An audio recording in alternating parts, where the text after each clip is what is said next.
On July 6, 2009, 80,000 people packed the Santiago Bernabeu, not for a match, not for a title, just to watch one man set foot on that pitch for the very first time. Cristiano Ronaldo had just been bought for 94 million euros, the most expensive transfer in football history at that moment, a number so staggering that even Real Madrid's own supporters could barely wrap their heads around it. When he appeared under the floodlights that night, the stadium erupted. Flashes everywhere, thousands of voices screaming his name at once. This was not a player presentation, it was a coronation. He was 24 years old. He arrived from Manchester United carrying 3 Premier League titles, a Champions League, and a Ballon d'Or. And yet he stared out at that stadium as though everything still remained to be proven. Physically, he was no longer the same wiry kid who had landed in Manchester 6 years earlier. His body had been sculpted into something else entirely. Broader in the shoulders, denser in the legs, a power that was visible even before he touched a ball. Pellegrini placed him on the left wing, free to cut inside and strike with his right. From the very first match days, opposing defenders understood they were in for a long season. He could hug the touchline, slice towards the center, shoot from distance, or beat his man in a single touch. No defensive scheme could contain him because there was no prepared answer to someone that unpredictable. In his very first official Liga match, he scored against Deportivo.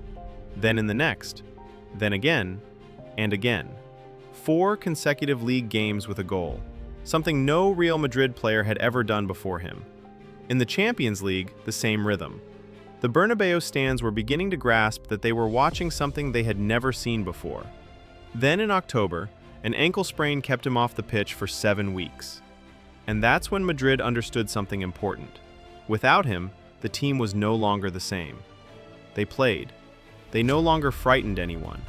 That absence said more than any end-of-season summary ever could. He came back, and the machine restarted. 33 goals in 35 appearances across all competitions by the end of his first season. It was simply the starting point. The summer of 2010 changed everything. Raúl left, the number 7 was free, and Cristiano took it. That number, at Real Madrid, is not just a digit on a shirt, it is a legacy, the number of legends. The moment Cristiano put it on, something shifted, in his own mind and in the minds of the supporters. He was no longer simply Ronaldo, he was becoming CR7. At the same time, José Mourinho arrived on the Bernabeu bench. A man who had just won the Champions League with Inter, beaten Barcelona in the semi-finals with 10 men, and whose mission at Madrid was as simple as it looked at Cristiano and understood exactly what to do. He gave him the freedom to leave the wing and attack central spaces. He managed his energy, shielded him from defensive duties, asked him to channel everything into the decisive moments rather than burning himself out chasing the ball for 90 minutes. Gradually, the spectacular winger transformed into a complete striker, more positional, more dangerous. But the first Clásico under Mourinho was a disaster. The Camp Nou, 5-0, a humiliation, one of the heaviest in the club's history. Cristiano stared at that scoreboard and something inside him ignited that never quite went out again. For everything that remained of that season, every sprint, every shot, every goal carried the mark of that night in Barcelona, as though each action was a personal reply addressed to Barcelona. He finished with 53 goals in 54 appearances across all competitions, a number that looked frightening just written down on paper. And then came the Copa del Rey final of 2011, against Barcelona at Mestalla. After 90 goalless minutes, extra time, the game looked to be heading towards penalties when Di Maria picked the ball up on the left wing and whipped across into the box. Cristiano rose. In a stadium full of Barcelona supporters, surrounded by 3 defenders, he suspended time for a fraction of a second before placing an unstoppable header into the net. What followed became the stuff of legend. He ran to the corner flag, slid across the pitch, and screamed at the sky. That scream, that image, was the culmination of everything that season had represented. That night, Madrid supporters adopted him completely. He was their warrior. The following season hammered the point home. Madrid lifted the Liga title with 100 points, an absolute record at the time. Cristiano had scored 46 league goals, including the decisive strike at the Camp Nou that officially sealed the title. Opposing defenders admitted it in press conferences without shame. They had no answer. His movement was too unpredictable, his finishing too precise, and his ability to appear in the right space at the right moment made individual marking pointless. Under Mourinho, he had gone from a phenomenon to a force of nature. From the very first day he set foot in Madrid, Cristiano had only one obsession. Not domestic titles, not Liga records, the Champions League. And between 2010 and 2013, he played some of the finest football of his career. Individual performances that would have been enough to carry almost any other team through. Except Madrid was eliminated in the semi-finals 3 times in a row. Against Bayern, he missed a penalty in the shootout. The image of that ball drifting past the post. Against Dortmund, he watched Lewandowski score 4 times and extinguish his team in the space of half an hour.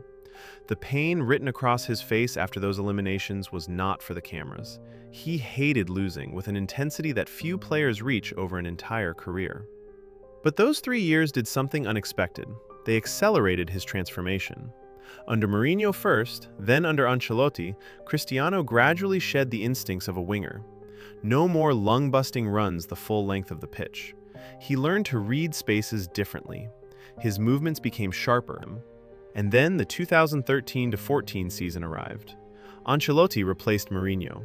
The BBC trio took shape: Bale, Benzema, Cristiano. And for the first time in years, Madrid had an attack built to free Ronaldo rather than confine him to a role. He scored in every single Champions League group stage match. He dismantled Schalke with 4 goals. He sank Bayern at the Allianz Arena with a brace. By the time Lisbon came around, the final against Atletico, he had already scored 16 goals in the competition. Injured, not at 100%, and yet, in extra time, he scored anyway. His 17th goal in a single Champions League campaign, a record that still stands today. That night in Lisbon, Madrid lifted La Decima, the club's 10th European Cup, the one supporters had been waiting for since 2002. 12 years of waiting erased in a single night. And for Cristiano, this was not simply a trophy. It was the end of a personal countdown that had been running since the day he signed for Madrid. The Champions League was no longer his obsession, it had become his kingdom. After La Decima, many expected Cristiano to ease up, to take a breath, to enjoy it. He did the opposite. The 2014-15 season produced numbers football had never seen at that pace. 61 goals across all competitions, 48 in Liga alone. Hat-tricks coming every 2 weeks, 5 goals in a single match. Long-range strikes that left goalkeepers frozen on their line before the ball had even crossed it. He was no longer just winning games, he was settling them on his own. What made him truly terrifying at this stage was no longer just pace or power, it was intelligence. He no longer wasted his energy dribbling down the wing for 70 meters. He waited, he read.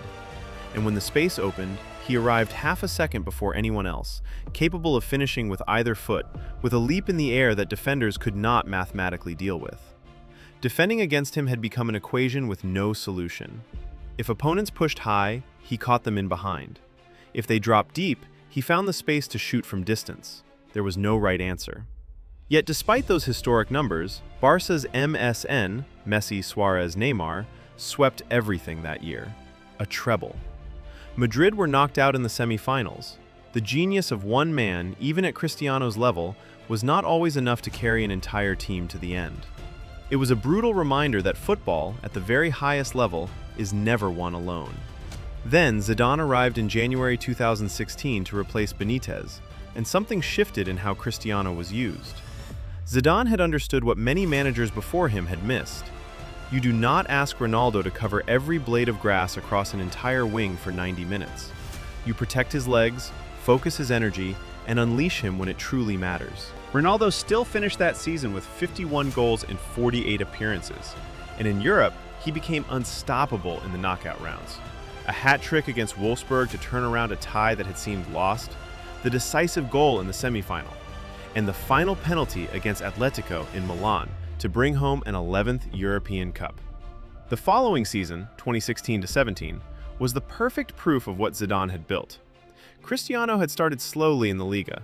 Some said age was beginning to show. They did not understand what was happening. He was saving his fire for the matches that mattered. And when those matches came, he burned everything in his path. Opponents was not just the goals, it was what he radiated before the opening whistle. That way of walking onto the pitch in a Champions League knockout game with a look, a stride, a certainty that said without a single word that the match was already decided. Defenders admitted it. They were sometimes beaten psychologically before the game had even started. That season, Madrid also won the Liga title, Cristiano's first league championship since 2012. He scored the decisive goals in the final stretch, as if to remind anyone who might have forgotten that he was dominating Europe and Spain at the same time. This was Cristiano at his most complete, his most intelligent, his most ruthless. In 2017, Cristiano Ronaldo was already a legend. But what was about to follow, nobody in modern football had ever achieved. Winning the Champions League once is the Benzema created space with his movement, and Cristiano simply waited for the final touch. In the group stage, he scored in every single match, the first player in history to do so. Stands up to give you an ovation, words become unnecessary. But Juventus did not let go. In the return leg, they pushed all the way to the end. And in the 93rd minute, a penalty for Madrid. Cristiano took the ball. No excessive run-up, no hesitation. Perfect strike, far corner. Madrid were through. In the semi-final, Bayern again. Ronaldo again keeping Madrid alive. And in the final in Kiev against Liverpool, he did not score. But his presence weighed on every single second of the match. Defenders never got a moment to breathe. The game unfolded differently, but Madrid held on. 3 consecutive Champions League titles. No player in the modern era had ever done that. 5 Champions League titles, 4 of them with Real Madrid. He was no longer simply the competition's all-time top scorer. He had become its face. Something was quietly fraying. At PSG, Neymar had arrived like a prince. At Madrid, despite 450 goals in 438 appearances, despite 4 Champions Leagues in 5 years, he no longer felt that unconditional love from the club's leadership. He wanted a contract that reflected what he represented. He received silence and expected the club to stand by him publicly on every pitch. That silence weighed heavy. Kiev, after lifting his 5th Champions League trophy, he spoke about his time at Madrid in the past tense during interviews. Supporters did not want to hear it, but the words were there. Cristiano was already saying goodbye. Juventus offered 117 million euros. Florentino Perez accepted. And at 33 years old, Cristiano Ronaldo left Real Madrid. At an age when most players begin thinking about life after football, he was still sprinting like a 23-year-old and scoring in Champions League semi-finals. He did not want to fade out quietly. He wanted to conquer another league, prove himself in another country, write a new chapter. When he left the Bernabeu for the last time as a Real Madrid player, it was not the end of a transfer, it was the end of an era. In a club that had seen Di Stefano, Raul, Puskás, and Ronaldo Nazario shine, Cristiano had rewritten Madrid, the way football supporters around the world watch the game. Tactically, his evolution had been a masterpiece. From wide winger to penalty box predator, he had reinvented himself each time his body demanded it, proving that intelligence and relentless work could sustain what technical systems were still being built around the idea of stopping him. And he kept scoring anyway. When people look back at this period of football, Cristiano Ronaldo's prime at Real Madrid will stand apart. He did not simply play for Madrid, he became Madrid.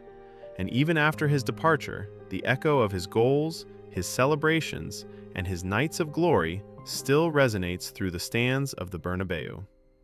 Cristiano Ronaldo was not just the best player of his generation. At Madrid, he became eternal.